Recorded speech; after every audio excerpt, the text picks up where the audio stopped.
I've gotten multiple apologies from people who have harmed me. I previously made a video on the faux apology.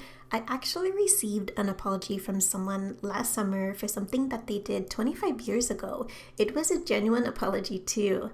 I've also gotten the faux apology a number of times. I mean, even harmful people eventually can't deny that I care so much, but I'm also at a place where I have to take care of myself too. I've had health issues from putting up with too much from too many people for too long. So I've gotten apologies which I know to them, they believe that they're genuine. But I've gotten so much better at seeing what genuine apologies are because an apology without changed behavior is emotional manipulation.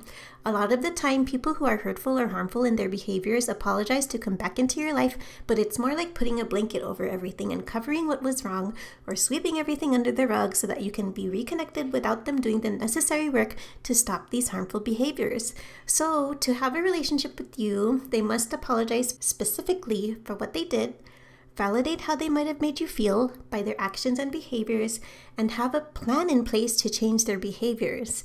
Hence, the things I outlined in my previous video. You may be wondering, should you forgive someone who doesn't genuinely apologize or doesn't apologize at all? Let's talk about it in my next video.